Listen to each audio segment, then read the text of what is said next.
हमर प्रिय देशवासी लोकनि नमस्कार। 2 दिन पहिने किछु अद्भुत चित्र, किछु स्मरणीय पल एखनो हमरा आँखिक सोझाँ अछि। तेँ एहिबेर मोनक बातक आरम्भ ओहि पल सबसँ करैत छी। टोक्यो ओलम्पिक्समे भारतीय खिलाड़ी लोकनिकेँ तिरंगा लऽ कऽ चलैत देखि कऽ हमही नहि पूरा देश रोमांचित भऽ उठल। पूरा देश जेना एक भऽ कऽ अपन एहि योद्धा लोकनिकेँ कहलक, विजयी भव, विजयी भव। जखन ई खिलाड़ी सब भारतसँ गेल छलाह तऽ हमरा हिनका सबसँ गपशप करबाक, हुनका द जनबाक आ देशकेँ जनतब देबाक अवसर भेटल छल। ई खिलाड़ी लोकनि जीवनक अनेक चुनौतीकेँ पार करैत एतय पहुँचलाह अछि। आइ हुनका सब लग अहाँक स्नेह आ सपोर्टक शक्ति छनि। तेँ आइ मिलि कऽ अपन सभ खिलाड़ी लोकनिकेँ अपन शुभकामना, हुनक हौस बढ़ाबी। सोशल मीडिया पर ओलंपिक्स खिलाड़ी लोकनिक सपोर्ट लेल हमरा सभक विक्ट्री पंच कैंपेन आब आरंभ भऽ चुकल अछि। अहूँ अपना टीमक संग अपन विक्ट्री पंच शेयर करू, इंडिया लेल चीयर करू। संगी लोकनि, जे देश लेल तिरंगा उठबैत अछि ओकरा सम्मानमे भावना सबसँ भरि उठब स्वाभाविके अछि। देशभक्तिक ई भावना हमरा सबकेँ जोड़ैत अछि। काल्हि अर्थात 26 जुलाईकेँ कारगिल विजय दिवस सेहो अछि। कारगिलक युद्ध भारतक सेना सभक शौर्य आ संयमक एहन प्रतीक अछि जकरा सौंसे संसार देखलक अछि। एहि बेर ई गौरवशाली दिवस सेहो अमृत महोत्सवक बीचमे मनायल जायत। तेँ ई आरो विशेष भऽ जाइत अछि। हम चाहब जे अहाँ कारगिलक रोमांचित कऽ देनिहार गाथा अवश्य पढ़ी। कारगिलक वीर लोकनिकेँ हमसभ नमन करी। संगी लोकनि, एहि बेर 15 अगस्तकेँ देश अपन स्वाधीनताक 75वीं बरखमे प्रवेश कऽ रहल अछि। ई हमरा लोकनिक पैघ सौभाग्य अछि जे जाहि स्वतंत्रता लेल देश शताब्दियोक प्रतीक्षा केलक, ओकर 75 बरख हेबाक हमसभ साक्षी बनि रहल छी। अहाँकेँ मोन हैत स्वाधीनताक 75 बरख मनेबा लेल 12 मार्चकेँ बापूक साबरमती आश्रमसँ अमृत महोत्सवक आरंभ कयल गेल छल। एहि दिन बापूक दांडी यात्राकेँ सेहो पुनर्जीवित कयल गेल छल। तहियासँ जम्मू कश्मीरसँ लऽ कऽ पुडुचेरी धरि, गुजरातसँ लऽ कऽ पूर्वोत्तर धरि देश भरिमे अमृत महोत्सवसँ जुड़ल कार्यक्रम चलि रहल अछि। कतेको एहन घटना, एहन स्वाधीनता सेनानी जिनकर योगदान तऽ बड़ पैघ छनि, मुदा ओतेक चर्च नहि भऽ सकलनि। आइ लोक हुनका द जानि पाबि रहल छथि। आब जेना मोइरांग डेके लिअ, मणिपुरक छोट सन कस्बा मोइरांग कहियो नेताजी सुभाष चंद्र बोसक इंडियन नेशनल आर्मी अर्थात INA केर एकटा प्रमुख ठेकान छल। एतय स्वाधीनतासँ पहिने INA केर कर्नल शौकत मलिक जी झंडा फहरेने छलाह। अमृत महोत्सवक क्रममे 14 अप्रैलकेँ ओहि मोइरांगमे एक बेर फेर तिरंगा फहरायल गेल। एहन कतेको स्वाधीनता सेनानी आ महापुरुष छथि जिनका अमृत महोत्सवमे देश स्मरण कऽ रहल अछि। सरकार आ सामाजिक संगठन सब दिससँ सेहो एहिसँ जुड़ल कार्यक्रम अनवरत आयोजित कयल जा रहल अछि। एहने एकटा आयोजन एहि बेर 15 अगस्तकेँ होबऽ जा रहल अछि। ई एकटा प्रयास अछि राष्ट्रगानसँ जुड़ल। सांस्कृतिक मंत्रालयक प्रयास अछि जे एहि दिन बेसीसँ बेसी भारतवासी मिलि कऽ राष्ट्रगान गाबथि। एहि लेल एकटा वेबसाइटो बनायल गेल अछि, राष्ट्रगान.in। एहि वेबसाइट केर सहयोगसँ अहाँ राष्ट्रगान गाबि कऽ ओकरा रिकॉर्ड कऽ सकब, एहि अभियानसँ जुड़ि सकब। हमरा उम्मीद अछि अहाँ एहि अद्भुत पहलसँ अवश्य जुड़ब। एहि प्रकारक बहुत रास अभियान, बहुत रास प्रयास अहाँकेँ आबयवला दिन सभमे देखबा लेल भेटत। अमृत महोत्सव कोनो सरकारक कार्यक्रम नहि, कोनो राजनीतिक दलक कार्यक्रम नहीं, ई कोटि कोटि भारतवासी लोकनिक कार्यक्रम अछि।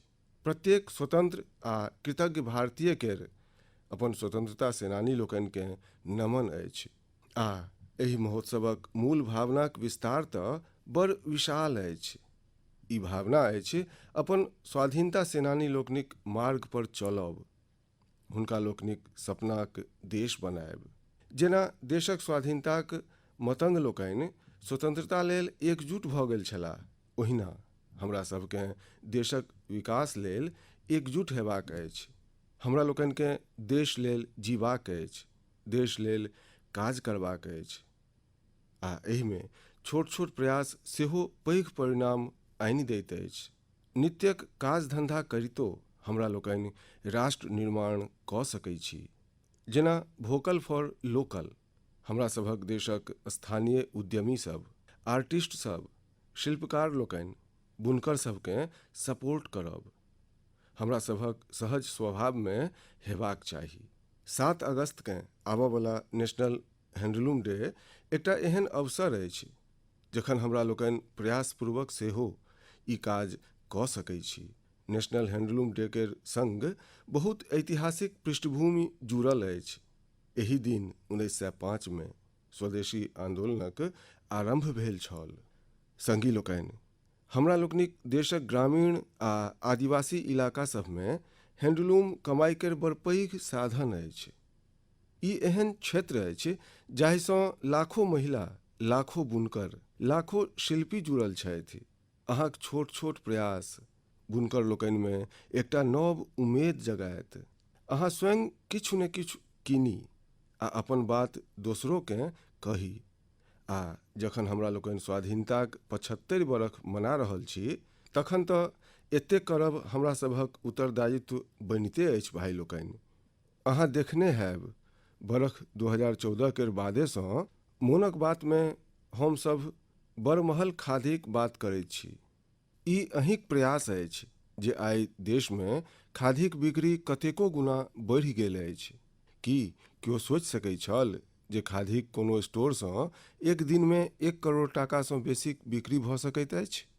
मुदा अहाँ इहो कऽ देखेलहुँ अछि।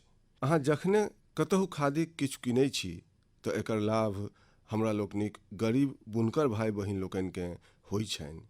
तेँ खादी कीनब एक प्रकारसँ जनसेवे अछि, देश सेवे अछि। हमर अहाँसँ आग्रह अछि जे अहाँसभ हमर प्रिय भाई बहिन लोकनि ग्रामीण क्षेत्रमे बनि रहल हैंडलूम प्रोडक्ट्स अवश्य कीनी आ ओकरा #myhandloom_mypride केर संग शेयर करी।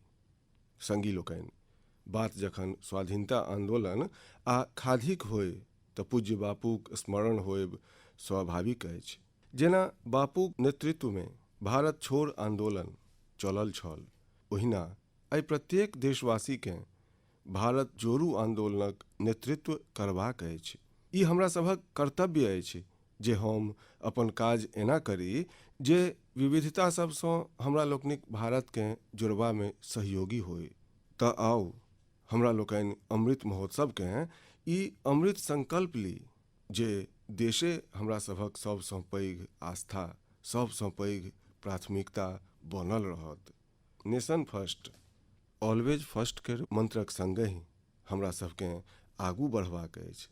हमर प्रिय देशवासी लोकनि, आइ हम मोनक बात सुनि रहल हमर युवा संगी लोकनिक विशेष आभार व्यक्त करऽ चाहै छी। अखन किछुए दिन पहिने माईगॉव दिससँ मोनक बात केर श्रोता लोकनिकेँ लऽ कऽ एकटा स्टडी कयल गेल छल। एहि स्टडीमे ई देखल गेल जे मोनक बात लेल संदेश आ सुझाव पठेनिहार सभमे प्रमुखतः कोन लोकसभ छथि। स्टडीक बाद ई जनतब सोझाँ आयल जे संदेश आ सुझाव पठेनिहार सभमेसँ लगभग 75% लोक 35 वर्षक वयससँ कम केर होइत छथि। अर्थात भारतक युवा शक्तिक सुझाव मोनक बातकेँ दिशा दऽ रहल अछि। हम एकरा बड़ नीक संकेतक रूपमे देखै छी। मोनक बात एकटा एहन माध्यम अछि जतऽ सकारात्मकता अछि, संवेदनशीलता अछि। मोनक बातमे हमरा लोकनि पॉजिटिव बात सब करै छी। एकर कैरेक्टर कलेक्टिव अछि। सकारात्मक विचार सब आ सुझाव सब लेल भारतक युवा लोकनिक ई सक्रियता हमरा आनंदित करैत अछि। हमरा एहू बातक प्रसन्नता अछि जे मोनक बात केर माध्यमे हमरा युवा लोकनिक मोनोकेँ जनबाक अवसर भेटैत अछि। संगी लोकनि, अपने लोकनिसँ भेटल सुझाव मोनक बातक असल शक्ति अछि। अहींक सुझाव मोनक बातक माध्यमसँ भारतक विविधताकेँ प्रकट करैत अछि। भारतवासी लोकनिक सेवा आ त्यागक सुगंधिकेँ चारू दिशामे पसारैत अछि। हमरा लोकनिक परिश्रमी युवा लोकनिक इनोवेशनसँ सभकेँ प्रेरित करैत अछि। मोनक बातमे अहाँ कतेको प्रकारक आइडियाज पठबैत छी। हम सब पर तऽ चर्चा नहीं कऽ पबै छी, मुदा ओहिमे सँ बहुत रास आइडियाजकेँ हम संबंधित विभाग सभकेँ अवश्य पठबै छी, जाहिसँ ओहि पर आगू काज कयल जा सकै। संगी लोकनि, हम अहाँकेँ साईं प्रणीथ जीक प्रयास सभ दऽ कहऽ चाहै छी। साईं प्रणीथ जी एकटा सॉफ्टवेयर इंजीनियर छथि, आंध्र प्रदेशक रहनिहार छथि। पछिला बरख ओ देखलनि जे हुनका ओतऽ मौसम केर मारिक कारणे किसान लोकनिकेँ बड़ नोकसान उठाबऽ पड़ल छल। मौसम विज्ञानमे हुनक रुचि बरखोसँ छलनि, तेँ ओ अपन रुचि आ अपन टैलेंटकेँ किसान लोकनिक भलाई लेल प्रयोग करबाक निर्णय लेलनि। आब ओ फराक फराक डाटा सोर्सेजसँ वेदर डाटा कीनैत छथि, ओकर विश्लेषण करैत छथि आ स्थानीय भाषामे फराक फराक माध्यमसँ किसान सभ लग आवश्यक जनतब पहुँचबैत छथि। वेदर अपडेट्स केर अतिरिक्त प्रणीथ जी फराक फराक क्लाइमेट कंडीशंसमे लोक सभकेँ की करबाक चाही गाइडेंस सेहो दैत छथि, खास कऽ बाढ़िसँ बचबा लेल वा फेर बिहाड़ि वा बिजुरी खसबा पर कोना बचल जाय, एहि दऽ सेहो ओ लोक सभकेँ जनतब दैत छथि। संगी लोकनि, एक दिस एहि नवयुवक सॉफ्टवेयर इंजीनियर केर ई प्रयास हृदयकेँ छूनिहार अछि, तऽ दोसर दिस हमरा लोकनिक एकटा संगी द्वारा कयल जा रहल टेक्नोलॉजी केर उपयोग सेहो अहाँकेँ अचंभित कऽ देत। ई संगी छथि उड़ीसाक संबलपुर जिलाक एकटा गाममे रहनिहार श्रीमान इसाक मुंडा जी। इसाक जी कहियो एकटा दैनिक मजूरक रूपमे काज करैत छलाह, मुदा आब ओ एकटा इंटरनेट सेंसेशन बनि गेल छथि। अपन यूट्यूब चैनलसँ ओ बहुत टाका कमा रहल छथि। ओ अपना वीडियोजमे स्थानीय व्यंजन, पारंपरिक भोजन रन्हबाक ढंग, अपन गाम, अपन लाइफ स्टाइल, परिवार आ खान पानक आदति सभकेँ प्रमुखतासँ देखबै छथि। एकटा यूट्यूबर के रूपमे हुनक यात्रा मार्च 2020 आरंभ भेल छलनि, जखन ओ ओडिशा केर प्रख्यात स्थानीय व्यंजन पखालसँ जुड़ल एकटा वीडियो पोस्ट केने छलाह। तहियासँ ओ सैकड़ों वीडियो पोस्ट कऽ चुकल छथि। हुनकर ई प्रयास कतेको कारणे सबसँ फराक छनि, खास कऽ तेँ जे एहिसँ शहर सबमे रहनिहार लोकसभकेँ ओ जीवनशैली देखबाक अवसर भेटैत छनि जकरा दऽ ओ बहुत किछु नहीं जनैत छथि। इसाक मुंडा जी कल्चर आ क्यूजिन दुनूकेँ बरोबर मिला कऽ सेलिब्रेट कऽ रहल छथि आ हमरा सभकेँ प्रेरणा दऽ रहल छथि। संगी लोकनि, जखन हमरा लोकनि टेक्नोलॉजी केर चर्चा कऽ रहल छी तऽ हम एकटा आरो इंटरेस्टिंग विषयक चर्चा करऽ चाहै छी। अहाँ हालेमे पढ़ने हैब, देखने हैब जे IIT मद्रास केर एल्यूमिनाई द्वारा स्थापित एकटा स्टार्टअप एकटा 3D प्रिंटेड हाउस बनेलक अछि। 3D प्रिंटिंग कऽ कऽ घरक निर्माण। अंततः ई भेल कोना? असलमे ई स्टार्टअप सबसँ पहिने 3D प्रिंटरमे एकटा 3 डायमेंशनल डिजाइनकेँ फीड केलक आ फेर एकटा विशेष प्रकारक कंक्रीटक माध्यमे लेयर बाय लेयर एकटा 3D स्ट्रक्चर फैब्रिकेट कऽ देलक। अहाँकेँ ई जानि कऽ प्रसन्नता हैत जे देश भरिमे एहि प्रकारक कतेको प्रयोग भऽ रहल अछि। एकटा समय छल जखन छोट छोट कंस्ट्रक्शन केर काजमे सेहो बरखो लागि जाइत छल, मुदा आइ टेक्नोलॉजीक कारणे भारतमे स्थिति बदलि रहल अछि। किछु समय पहिने हमरा लोकनि संसार भरिक एहन इनोवेटिव कंपनीजकेँ आमंत्रित करबा लेल एकटा global housing technology challenge launch केने छलहुँ।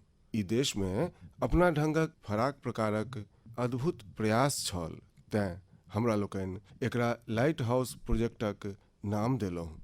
तत्काल देशमे 6 फराक फराक स्थान पर लाइट हाउस प्रोजेक्ट्स पर तेजीसँ काज चलि रहल अछि।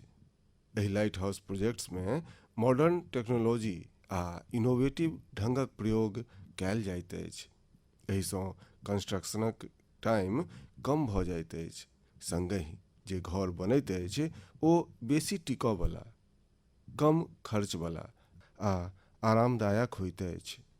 हम हालेमे ड्रोन्सक माध्यमे एहि प्रोजेक्ट्स केर समीक्षा सेहो केलहुँ आ कार्यक प्रगतिकेँ लाइव देखलहुँ।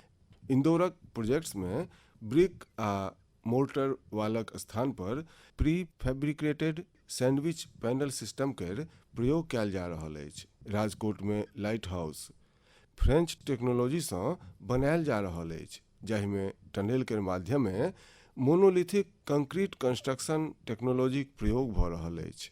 एहि टेक्नोलॉजीसँ बनल घर आपदा सभक सोझाँ करबामे कतहु बेसी सक्षम हैत।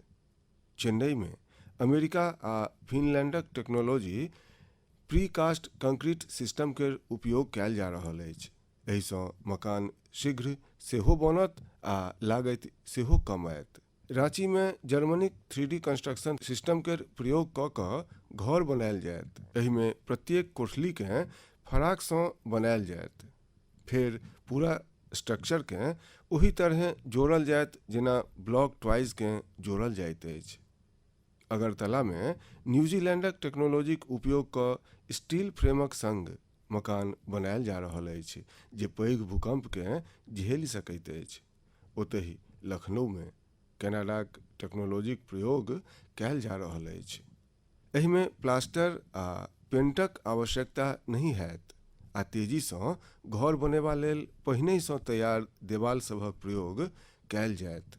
संगी लोकनि, आइ देशमे ई प्रयास भऽ रहल अछि जे ई सभ प्रोजेक्ट इन्क्यूबेशन सेंटर्स जकाँ काज करय। एहिसँ हमरा सभक प्लानर्स, आर्किटेक्ट्स, इंजीनियर्स आ स्टूडेंट्स नव टेक्नोलॉजीकेँ जानि सकता आ ओकर एक्सपेरिमेंट सेहो कऽ सकता। हम एहि बात सभकेँ विशेष रूपसँ अपन युवा लोकनि लेल साझी कऽ रहल छी, जाहिसँ हमरा लोकनिक युवा राष्ट्रहितमे टेक्नोलॉजीक नव नव क्षेत्र सभ दिस प्रोत्साहित भऽ सकथि। हमर प्रिय देशवासी लोकनि, अहाँ अंग्रेजीक एकटा कहावत सुनने हैब, to learn is to grow, अर्थात सिखबे आगू बढ़ब अछि। जखन हम किछु नव सीखै छी तऽ हमरा लेल प्रगतिक नव नव बाट अपने अपने फूजि जाइत अछि। जखने कतहु लीकसँ हटि कऽ किछु नव करबाक प्रयास भेल अछि, मानवता लेल नव द्वार फूजल अछि, एकटा नव युगक आरंभ भेल अछि। आ अहाँ देखने हैब, जखन कतहु किछु नव होइत तऽ ओकर परिणाम प्रत्येककेँ आश्चर्यचकित कऽ दैत अछि। आब जेनाकि जँ हम अहाँसँ पूछी जे ओ कोन सभ राज्य अछि जकरा अहाँ सेब, एप्पलक संग जोड़ब, तऽ स्पष्ट अछि जे अहाँक मोनमे सबसँ पहिने हिमाचल प्रदेश, जम्मू कश्मीर आ उत्तराखंडक नाम आयत। मुदा हम जँ कही जे एहि लिस्टमे अहाँ मणिपुरकेँ सेहो जोड़ि दिअ तऽ प्रायः अहाँ आश्चर्यसँ भरि जायब। किछु नव करबाक जज्बासँ भरल युवा लोकनि मणिपुरमे ई काज कऽ देखेलनि अछि। आइ काल्हि मणिपुरक उखरुल जिलामे सेबक खेती जोर पकड़ि रहल अछि। एतऽ केर किसान अपना गाछीमे सेब उगा रहल छथि। सेब उगेबा लेल ई लोकनि विधिवत हिमाचल जा कऽ प्रशिक्षण सेहो लेलनि अछि। एहिमेसँ एकटा छथि टी.एस. रिंगफामी योंग। ई वृत्तिसँ एरोनॉटिकल इंजीनियर छथि। ओ अपन पत्नी श्रीमती टी.एस. एंजेलक संग मिलि कऽ सेबक उत्पादन केलनि अछि। एही प्रकारेँ अवुंगसी शिमरे ऑगस्टीना सेहो अपन गाछीमे सेबक उत्पादन केलनि अछि। अवुंगसी दिल्लीमे जॉब करै छलीह। ई छोड़ि कऽ ओ अपन गाम घुरि गेलीह आ सेबक खेती आरंभ केलनि। मणिपुरमे आइ एहन कतेको एप्पल ग्रोअर्स छथि जे किछु फराक आ नव कऽ कऽ देखेलनि अछि। संगी लोकनि, हमरा लोकनिक आदिवासी समुदायमे बैर बड़ लोकप्रिय रहल अछि। आदिवासी समुदाय सभक लोक सदिखनसँ बैरक खेती करैत रहल छथि, मुदा कोविड-19 महामारीक बाद एकर खेती विशेष रूपसँ बढ़ैत जा रहल अछि। त्रिपुराक ऊनाकोटी केर एहने 32 वर्षक हमर युवा संगी छथि विक्रमजीत चकमा। ओ बैरक खेतीक आरम्भ कऽ बहुत लाभ सेहो कमेलनि अछि आ आब ओ लोकसभकेँ बैरक खेती करबा लेल प्रेरित सेहो कऽ रहल छथि। राज्य सरकार सेहो एहन लोकसभक सहयोग लेल आगू आयल अछि। सरकार द्वारा एहि लेल कतेको विशेष नर्सरी बनायल गेल अछि जाहिसँ बैरक खेतीसँ जुड़ल लोकसभक मांग पूरा कयल जा सकय। खेतीमे इनोवेशन भऽ रहल अछि तऽ खेतीक बाई प्रोडक्ट्समे सेहो क्रिएटिविटी देखबा लेल भेटि रहल अछि। संगी लोकनि, हमरा उत्तर प्रदेशक लखीमपुर खीरीमे कयल गेल एकटा प्रयास दऽ सेहो पता चलल अछि। कोविडक क्रमेमे लखीमपुर खीरीमे एकटा अद्भुत पहल भेल अछि। ओतऽ जनजाति सभकेँ केराक व्यर्थ थम्भसँ फाइबर बनेबाक प्रशिक्षण देबाक काज आरम्भ कयल गेल। वेस्टमे सँ बेस्ट करबाक मार्ग। केराक थम्भकेँ काटि कऽ मशीनक सहयोगसँ बनाना फाइबर तैयार कयल जाइत अछि जे जूट वा सौन जकाँ होइत अछि। एहि फाइबरसँ हैंडबैग, पटिया, दरी, कतेको वस्तु बनायल जाइत अछि। एहिसँ एक तऽ जजातिक कचराक उपयोग आरम्भ भऽ गेल, ओतहि दोसर दिस गाममे रहनिहार हमरा लोकनिक बहिन बेटी लोकनिकेँ आय केर एकटा आरो साधन भेटि गेलनि। बनाना फाइबरक एहि काजसँ एकटा स्थानीय महिलाकेँ 400 सँ 600 टका प्रतिदिनक कमाई भऽ जाइत छनि। लखीमपुर खीरीमे सैकड़ों एकड़ भूमि पर केराक खेती होइत अछि। केराक जजातिक बाद सामान्य रूपसँ किसान लोकनिकेँ एकर थम्भकेँ फेकबा लेल फराकसँ खर्चा करऽ पड़ैत छलनि। आब हुनकर ई पाइ सेहो बचि जाइत छनि, अर्थात आमक आम आँठीक दाम। ई कहावत एतऽ एकदम सटीक बैसैत अछि। संगी लोकनि, एक दिस बनाना फाइबरसँ प्रोडक्ट्स बनायल जा रहल अछि, ओतहि दोसर दिस केराक चिक्कससँ डोसा आ गुलाब जामुन सन स्वादिष्ट व्यंजनो बनि रहल अछि। कर्नाटक केर उत्तर कन्नड़ आ दक्षिण कन्नड़ जिला सभमे स्त्रगण ई विलक्षण काज कऽ रहल छथि। ई आरम्भ सेहो कोरोना कालेमे भेल अछि। ई स्त्रगण ने मात्र केराक चिक्कसक डोसा, गुलाब जामुन सन वस्तु बनेलनि, अपितु एकर चित्र सभकेँ सोशल मीडिया पर शेयर सेहो केलनि अछि। जखन बेसी लोककेँ केराक चिक्कस दऽ जनतब भेलनि तऽ ओकर डिमांड सेहो बढ़ल आ एहि स्त्रगणक आय सेहो। लखीमपुर खीरी जकाँ एतहु एहि इनोवेटिव आइडियाकेँ महिले लोकनि लीड कऽ रहल छथि। संगी लोकनि, एहन उदाहरण जीवनमे किछु नव करबाक प्रेरणा बनि जाइत अछि। अहाँक लग पास सेहो एहन अनेक लोक हेताह। जखन अहाँक परिवार मोनक बात कऽ रहल होय तऽ अहाँ हिनको सभकेँ अपन गपशपक हिस्सा बनाउ। कखनो समय बहार कऽ नेना लोकनिक संग एहन प्रयास सभकेँ देखबो लेल जाउ आ अवसर भेट जाय तऽ स्वयं सेहो एहन किछु कऽ देखाउ। आ हाँ, ई सब अहाँ हमरा संग नमो ऐप वा माईगॉव पर साझी करब तऽ हमरा आरो नीक लागत। हमर प्रिय देशवासी लोकनि, अपना सभक संस्कृत ग्रंथमे एकटा श्लोक अछि, आत्मार्थम जीव लोके अस्मिन् को न जीवति मानवः परम परोपकारार्थम यो जीवति स जीवति। अर्थात अपना लेल तऽ संसारमे प्रत्येक गोटे जीवैत अछि, मुदा असलमे वएह व्यक्ति जीवैत अछि जे परोपकार लेल जीवैत अछि। भारत माताक बेटा बेटी लोकनिक परोपकारिक प्रयासक बात सब यह तऽ अछि मोनक बात। आइयो एहने किछु आरो संगी लोकनि दऽ हमरा लोकनि बात करै छी। एकटा संगी चंडीगढ़ शहरक छथि। चंडीगढ़मे हमहूँ किछु बरख धरि रहि चुकल छी। ई बड़ प्रसन्नचित्त आ सुन्दर शहर अछि। एतऽ रहनिहार लोको दिलदार छथि आ हाँ, जो अहाँ खेबाक शौकीन छी तऽ एतऽ अहाँकेँ आरो आनंद आयत। एही चंडीगढ़क सेक्टर 29 में संजय राणा जी फूड स्टॉल चलबै छथि आ साइकिल पर छोला भटूरा बेचै छथि।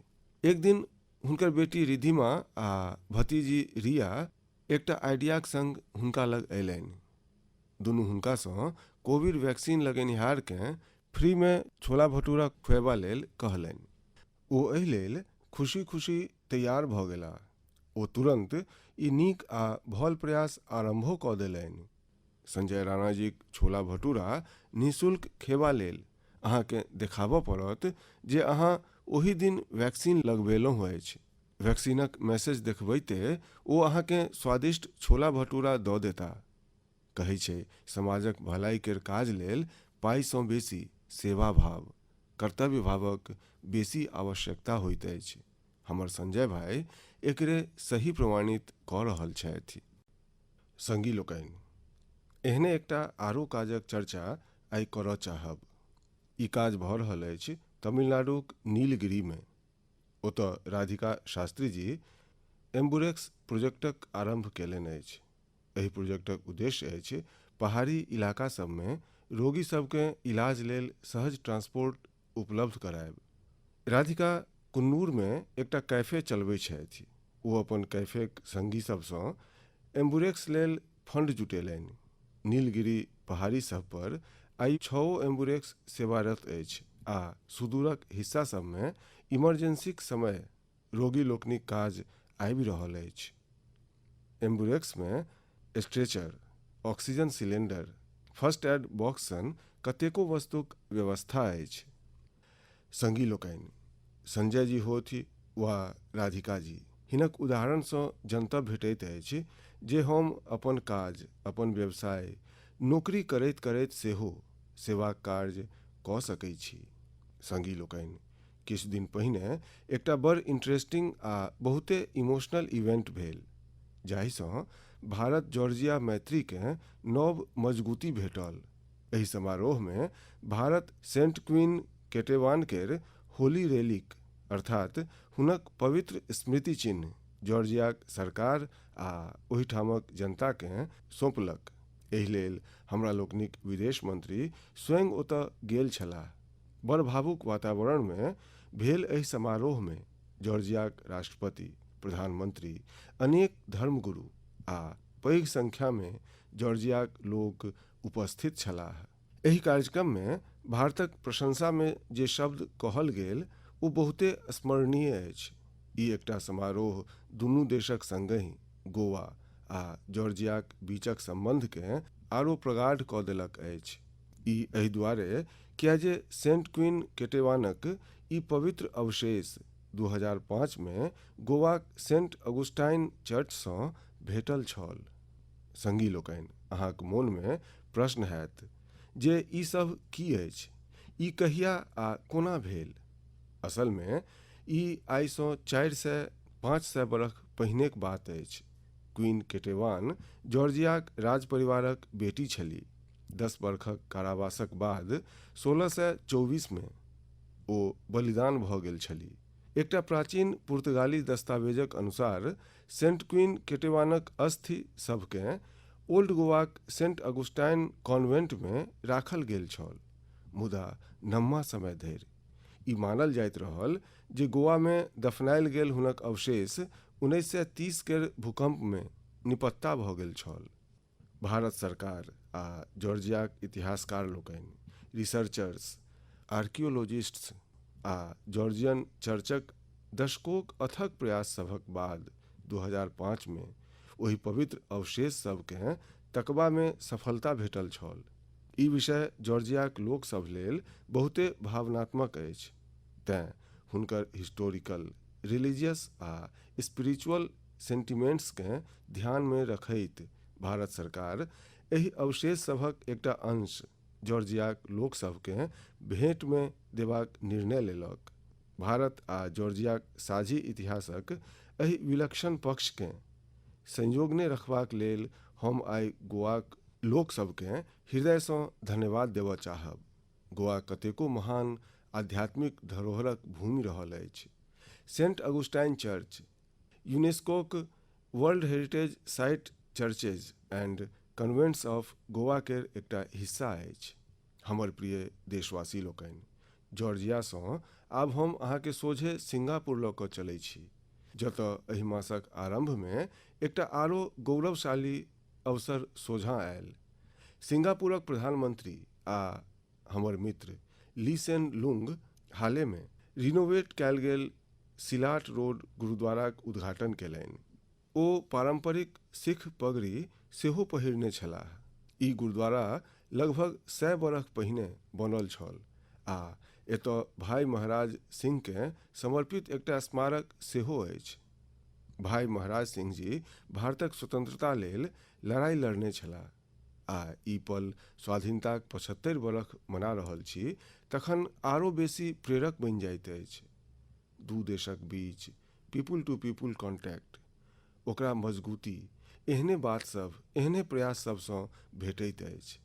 एहिसँ इहो जनतब होइत अछि जे सौहार्दपूर्ण वातावरण में रहब आ एक दोसराक संस्कृतिकेँ बुझबाक कतेक महत्व अछि। हमर प्रिय देशवासी लोकनि, आइ मोनक बात में हमरा लोकनि अनेक विषयक चर्चा केलहुँ। एकटा आरो विषय अछि जे हमरा हृदयक बड़ लग अछि। ई विषय अछि जल संरक्षण केर। हमर नेनपन जतऽ बीतल ओतऽ पानिक सदिखन अभाव रहैत छल। हमरा लोकनि बरखा लेल तरसैत छलहुँ आ तेँ पानिक एक एक बूंद बचाएब हमरा लोकनिक संस्कारक हिस्सा रहल अछि। आब जन भागीदारीसँ जल संरक्षण, ई मंत्र ओतऽ केर चित्र बदलि देलक अछि। पानिक एक एक बूंदकेँ बचाएब, पानिक कोनो प्रकारे बर्बादीकेँ रोकब, ई हमरा लोकनिक जीवन शैलीक एकटा सहज हिस्सा बनि जेबाक चाही। हमरा सभक परिवारक एहन परंपरा बनि जेबाक चाही जाहिसँ प्रत्येक सदस्यकेँ गर्व होय। संगी लोकनि, प्रकृति आ पर्यावरणक रक्षा भारतक सांस्कृतिक जीवन में, हमरा लोकनिक दैनिक जीवन में रचल बसल अछि। ओतहि बरखा आ मानसून सदिखनसँ हमरा सभक विचार, हमरा लोकनिक फिलॉसफी आ हमरा सभक सभ्यताकेँ आकार दैत आयल अछि। ऋतु संहार आ मेघदूत में महाकवि कालिदास बरखाकेँ लऽ कऽ बहुते सुंदर वर्णन कयलनि अछि। साहित्य प्रेमी लोकनिक बीच ई कविता सब आइयो बड़ लोकप्रिय अछि। ऋग्वेदक पर्जन्य सूक्तम में सेहो बरखाक सौंदर्यक आकर्षक वर्णन अछि। एही तरह श्रीमद् भागवत में सेहो काव्यात्मक रूपसँ पृथ्वी, सूर्य आ बरखाक मध्य संबंधकेँ विस्तार देल गेल अछि। अष्टौ मासान् निपीतं यद् भूम्याः च ओदमयं वसु स्वर्गोभिः मोक्तुम आरेभे पर्जन्यः काल आगते। अर्थात सूर्य 8 मास धरि जलक रूप में पृथ्वीक संपदाक दोहन केने छल। आब मानसूनक मौसम में सूर्य एहि संचित संपदाकेँ पृथ्वीकेँ घुरा रहल अछि। ठीके, मानसून आ बरखाक मौसम मात्र सुन्नर आ सोहनगरे नहीं होइछ, अपितु ई पोषण देबयवला, जीवन देबयवला सेहो होइत अछि। बरखाक पानि जे हमरा सबकेँ भेटि रहल अछि ओ हमरा लोकनिक भावी पीढ़ी लेल अछि। ई हमरा सबकेँ कखनो नहीं बिसरबाक चाही। आइ हमरा मोन में ई विचार आयल जे किया ने एहि रोचक संदर्भ सभक संगे हम अपन बात समाप्त करी। अहाँ सबकेँ आबयवला पाबनि सभक बहुत बहुत शुभकामना। पाबनि आ उत्सव सभक समय ई अवश्य मोन राखब जे कोरोना एखन हमरा सभक बीचसँ गेल नहीं अछि। कोरोनासँ जुड़ल प्रोटोकॉल्स अहाँकेँ बिसरबाक नहीं अछि। अहाँ स्वस्थ आ प्रसन्न रही। बहुत बहुत धन्यवाद।